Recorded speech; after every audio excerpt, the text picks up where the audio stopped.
за хубавата дреха, хубавия човек ряза, а за грозната гача плача отгоре му. Добре, ще съм грозна. Убивах съм. Няма да повторя и капелата.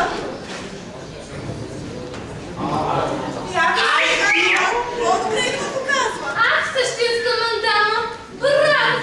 Като че ли че се дошъл за проба. Нека се путат кумшиите, утре те ще ни да по сватба. Ама то са знае, от тази хора никой няма.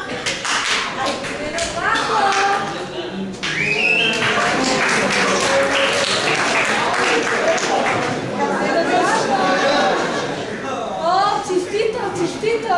Харесва ли че? Как е Марийка, нали е хубава? Да, чудесна е! Най-новата мода, виждаш ли? Познават си уши. Тя настанка е много търпетлива. Каквото види по журналите, веднага го прави. Нейна милост е приела типа на европейците. Не само приема, еми също европейка. То за това за европейка трябва един европеец. Че мама! Виж, Марийки, цивилизацията какво прави? Да речи в братчи, да ходи от курс на курс и да учи се стаи на европейските речи.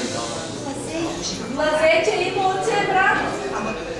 Ама дохожда Марийки у нас, ние и тебе ще изучим. Трябва. Ама ти да ги чуеш, като се взема с доктора на приказка, само да ти е драго да ги слушаш.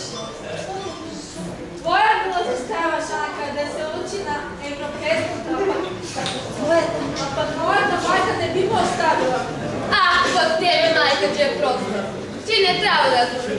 Той някакви на бащата е такъв закупен, сега българското не струва, не е.